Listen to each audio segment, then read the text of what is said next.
Hello everyone. Today we will talk about alkanes, their structures and naming. So, going towards the slides, firstly, let's introduce ourselves with the alkanes, what they are. So, alkanes are basically the saturated hydrocarbons, and we have discussed what the saturated hydrocarbons are. So these are basically the compounds which are only based on carbon and hydrogen. And there are further subclasses which are the alkenes, arenes, and alkynes that belongs to the hydrocarbons because they don't have any other atom other than the carbon and hydrogen. So why we say saturated? So saturated means that they are basically only based on the carbon and hydrogen. So it means that this is that each carbon has the maximum number of hydrogens bonded to it.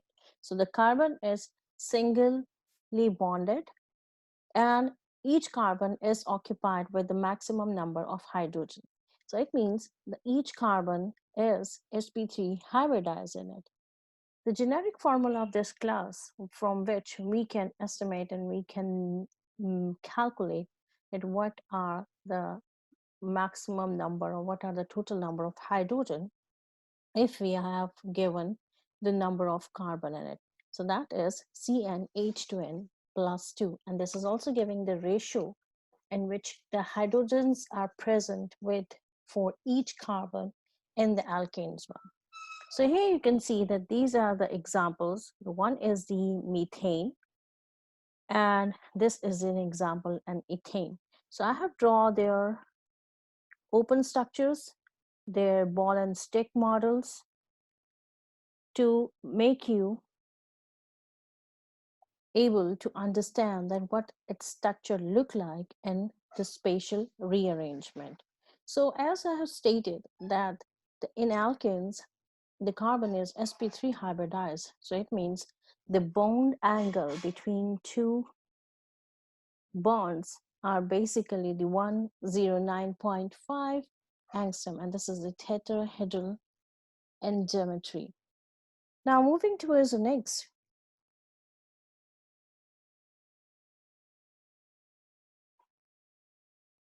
is our next slide. So here you can see that how we can draw different structures of the alkanes one. So here I have mentioned the three examples, and I wanted your attention towards the line angled formula. So here you can see line angled formula. You are familiar with that. We have discussed that how we can differently draw the structure of organic compounds. We have seen their condensed structures, their open structures, layer structures, and line structures. So this is basically the more technical and the more detailed name, how we termed the line structure as line angled formula. So there is no need to confuse with that terminology. So you can use the simple and the short name like the line structure for these one. So the line structure are those structures in which each vertex and the ending of line is representing the carbon. And here we are not mentioning the hydrogens and the atoms and the alphabetical form. So this is like the drawing the structure and the line form, right?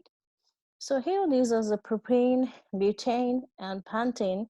So all these three are the example of the alkanes one. So you can draw if that is not specified. So you can either write their condensed structure, you can either write the open structure or you can draw the line structure.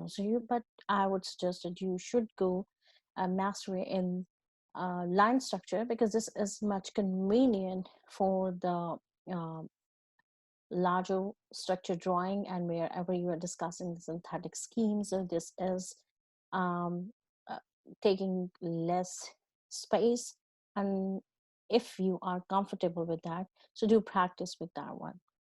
So the next one is here in that table, I wanted to mention you first 20 alkanes with unbranched chain, and we will see that what are the different prefixes we can use for naming the compounds. Right now I have completed the all complete names because this is a table of the alkanes which are saturated and which belongs from the alkanes one. So from this you will able to know, and you should know at least these first 20 alkanes, because more or less we are not going beyond that in that course.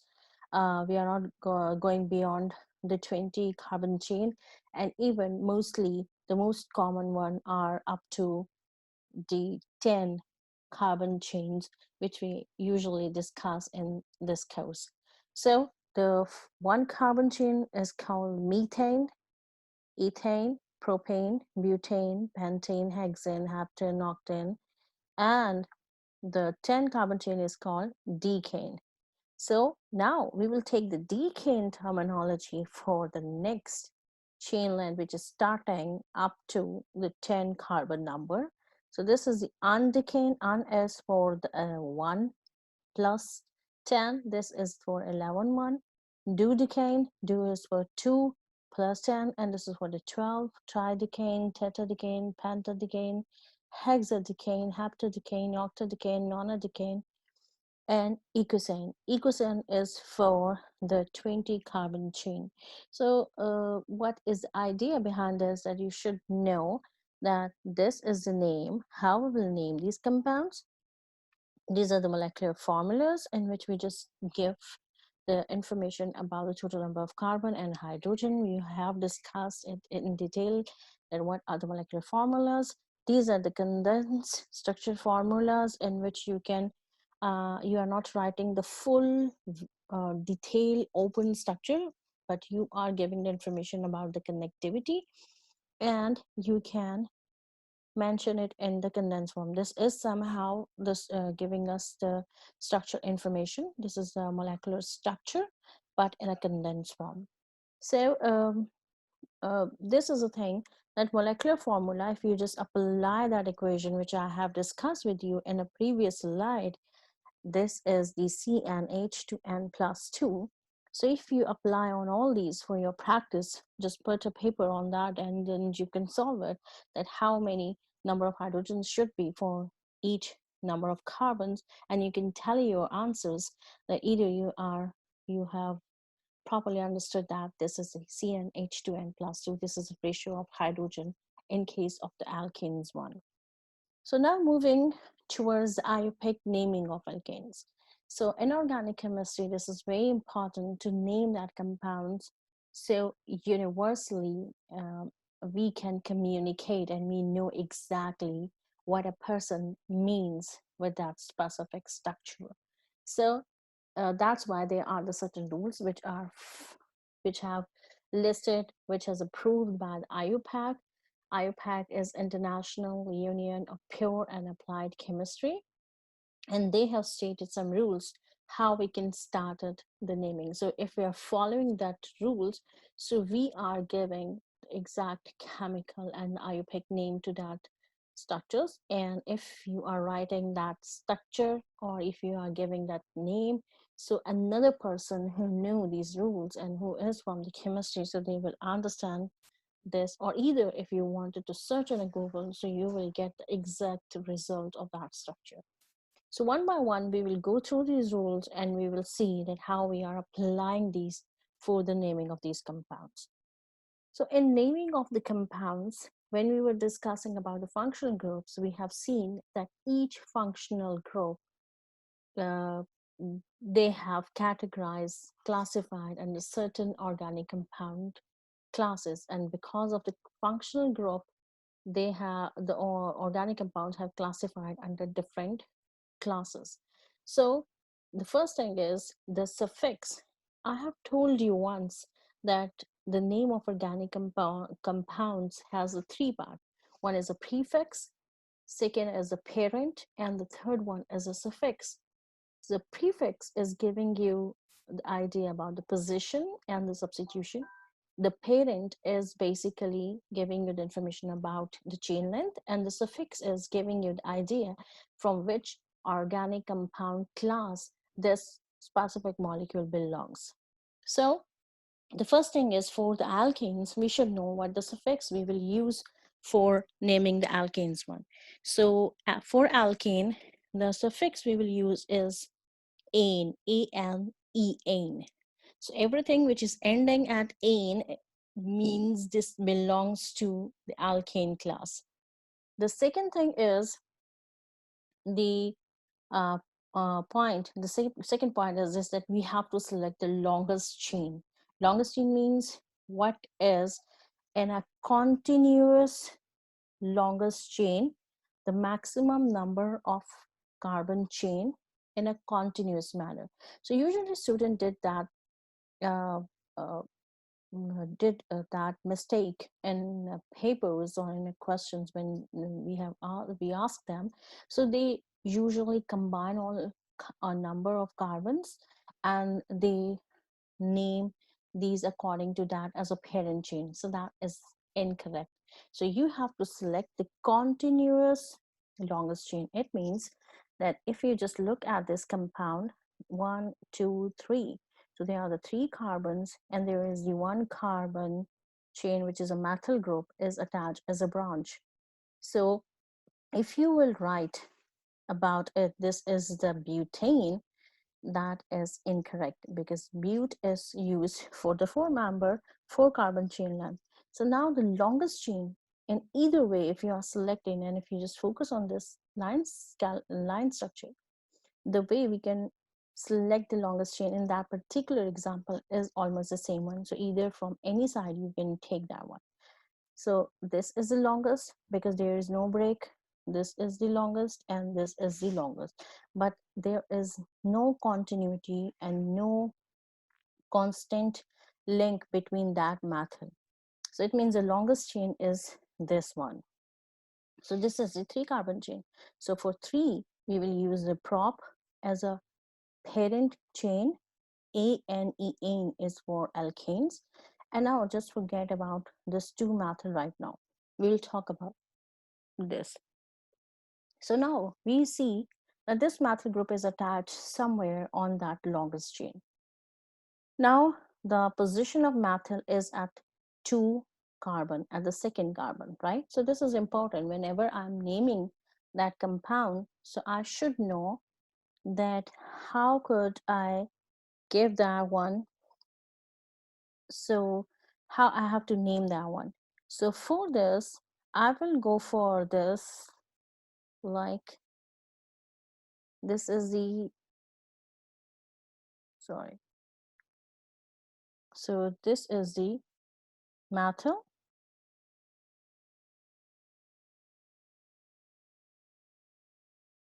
This is the methyl which is attached to that, right? So we will see that how we can name that one. So this methyl is attached to the 2nd carbon. So this prefix is giving us information about the position of that substitution, and that substitution, what it exactly, that could be ethyl, that could be methyl, that could be propyl one. So here in that case, this is the methyl one because this is the 1 carbon. So this is 2 methyl propane. Now one important thing is YL, right? Whenever any group, any alkyl or any substitution is attached with the longest chain, so because this is not representing a parent class name, so this is just treated as a substitution. So we will add YL with that to give you the idea that this is embedded, or this is hanged, or this is added to the main chain of that hydrocarbon as a substitution. Now the 4th point is this one, that if you have the substitution and there is a parent chain, so from which side you will start the numbering. The numbering is important because we have to assign the numbers to the longest chain. Firstly, to calculate what the total number of carbons are there. Secondly, to locate the position at which the substitution is there. Now the rule for from which side I should start the numbering is, there in this particular molecule, there are the two ways. I can start the numbering from 1, 2, 3, 4, 5, or I can start the numbering from 1, 2, 3, 4, 5. Now, if you just look at this one, in that case, the both cases, the carbon chain is the fixed, this is the same, this is the pentane. Now we are just confused with the substitution. So now if I started numbering from this side 1, 2, so this substitution is getting the second number. And if I started from this side 1, 2, 3, 4, the substitution gets the 4 number. So which one is higher? 4. So whenever we are naming the carbon chain, so we have to start numbering from that side where we can assign the substitution the lower number, right? So the 2-methylpentane is the correct name. Now the fifth rule is this one. If you have more than one substitutions and both all substitutions are the same, like structurally they are not different. Let's say, now look at this example. So these are the substitution and these are methyl. This is only the one end. So it means this is only the one carbon group which has attached to this one. This is the only methyl or one carbon alkyl group which is attached. So now how we will name that one. So again, firstly, we will select the longest chain. So the longest chain is the 6 carbon number. So for this, we will use hex, and ene is for the alkanes, saturated hydrocarbons. Now we have to discuss that from which side I should start the numbering. And of course, as I have discussed in a previous point, that I have to assign the lower number to the substitution. So it means that way of numbering is the correct one. Now, 1, 2, 3, 4, 5, 6. So here we see that there is the methyl at second position. There is a methyl at fourth position. So I will write the name 2, comma, 4, dash, and the both substitutions are the methyl. So this is the methyl one, but I will not write the 2-methyl, 4-methyl hexane, because that doesn't make any sense. If this is the same thing which is repeating, so I can squeeze this, I can make it more convenient and shorter. So I can use this prefix, which is a di, tri, tetra, penta, and hexa one, right? So this is the 2,4-dimethylhexane.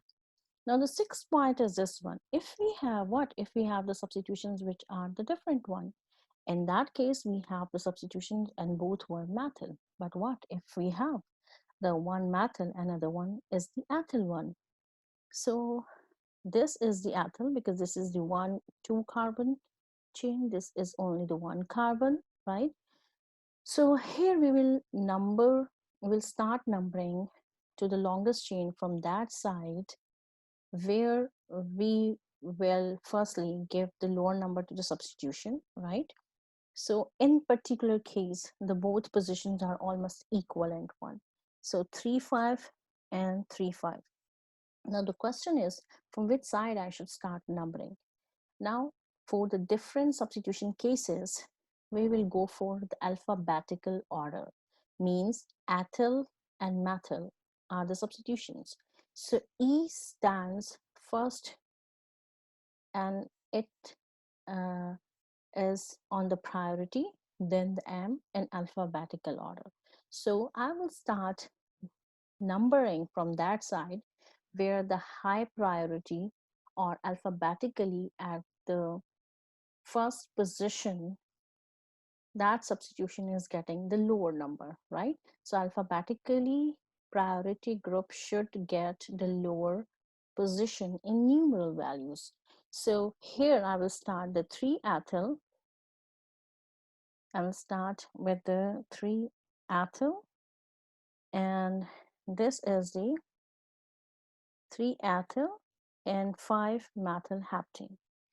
Now one more thing is that when I'm talking about the alphabetical order, so this only applies for the substitution types and substitutions names. It doesn't apply to the di or tetra ones. If there is a dimethyl and there is ethyl one, so ethyl will get the priority, and the di and tetra are not considered in alphabetical priority. So we will just compare the methyl versus ethyl one. Now the next thing is, the other point is this one.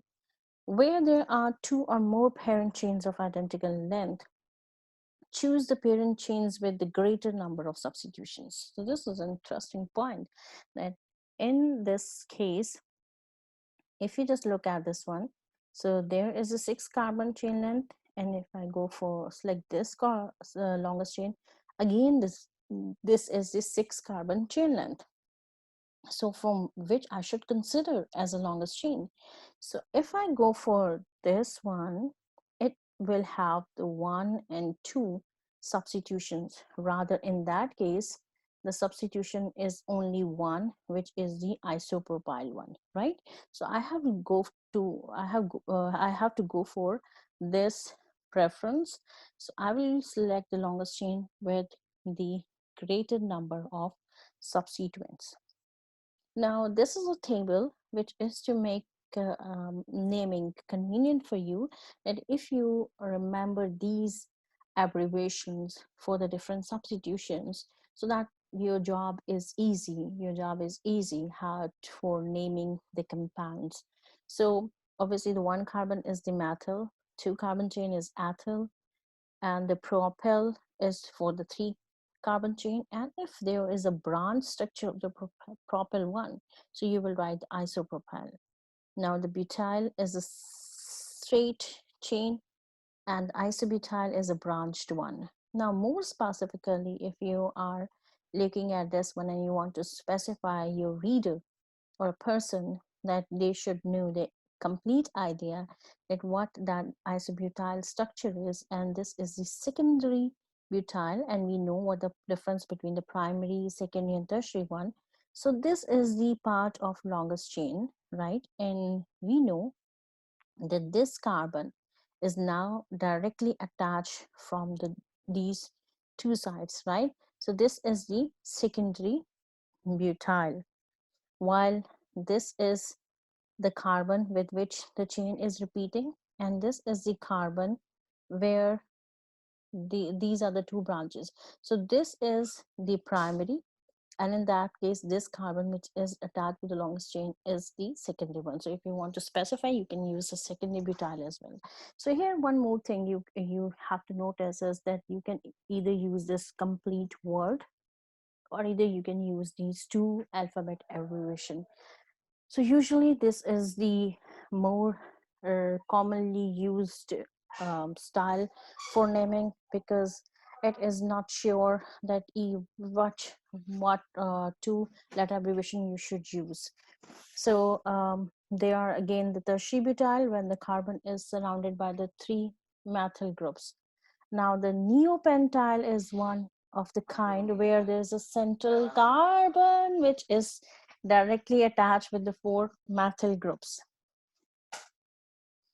So now we will see the next topic. This is the constitutional isomers.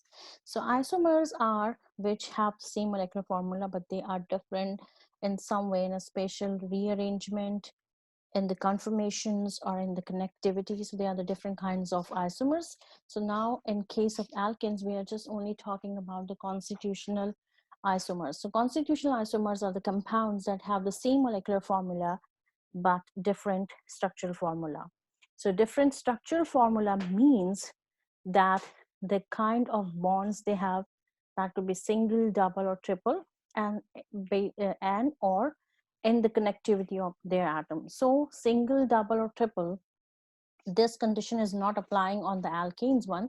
So this is basically the complete the general definition of the constitutional isomers. So you just have to see that in case of the alkanes, if they have the same molecular formula, but they are different in connectivity of their atoms, so these are the constitutional isomers. So for comparison, we will see this is the 4 carbon straight chain. This is the butane. It has the 4 carbons and it has the 3, 6, 7, 8, 9, 10 hydrogens, right? There, and now this is has the 4 carbons and 10 hydrogens, right? So it means their molecular formula is the same one. Now, if we are drawing their structural formula, so they are different in the connectivity. So these are called constitutional isomers of each other. So once, if you name that one, so this is the butane, and if you name that one, this is the 2,2-methyl propane, and their physical and their chemical properties are different because these are the 2 different compounds, but they will termed as the constitutional isomers because their molecular formula is the same. So if the only molecular formula is given, so you can draw any structure, but if the name is specific, so you know that what is the exact structure of that compound is. Now the last slide is basically a question, just to repeat what we have discussed that one and to get the reflection from it or assess that either you get that idea or not. So I'm just giving it a few seconds so you can just examine what is my question is, are these following compounds are constitutional isomers of each other, and what is the name of that compound?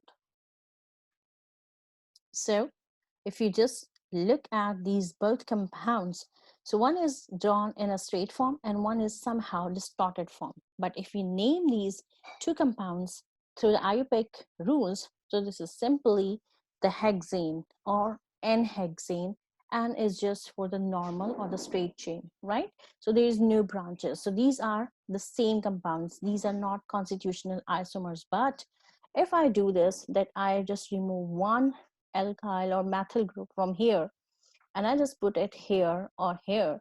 So that would be the 2-methyl pentane. So 2-methyl pentane and hexane are constitutional isomers.